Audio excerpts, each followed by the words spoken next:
So as you know, I have been enjoying the whole series and study of Think and Grow Rich.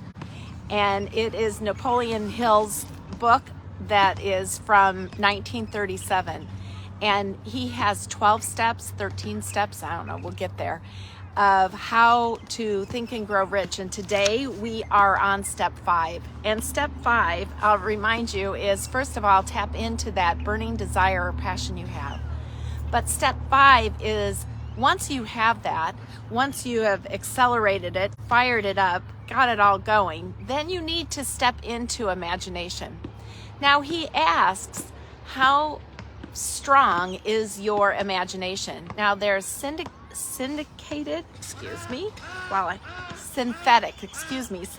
imagination, which says that I'm going to take a bunch of ideas that I already have and I'm going to mix them up and try to do something new.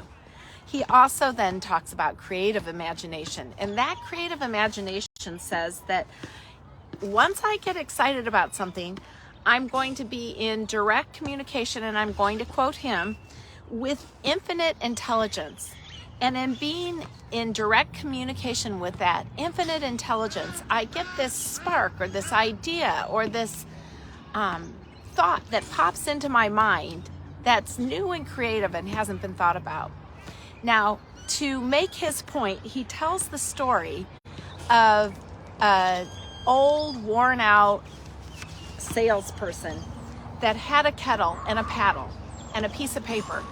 And he walked into a city, actually it was a country doctor, and he walked into the city and started talking to the clerk in Southern City in small, low tones. And at the end of the conversation, the old country doctor took this kettle and this paddle and this piece of paper and sold it to the clerk. And the clerk went into the back and pulled out $500, his entire savings, for what? A creative idea and an imagination. Well, Napoleon Hill goes on to elaborate even more how this creative idea, this imagination, has changed the Civil War. It affected the country, the town that they lived in. It affected, as a matter of fact, the whole world. Well, he had me on with bated breath, and this is Asa Candler.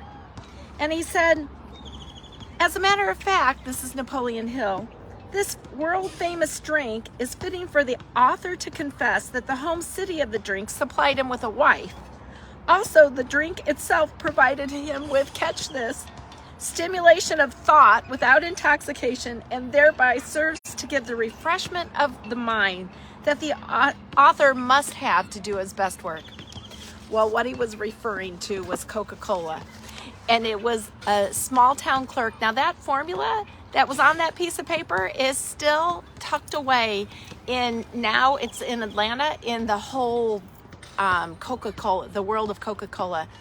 But the idea and the point that Napoleon Hill makes is one idea, one chance, one risk, one burning desire to do something great with something that nobody else has seen.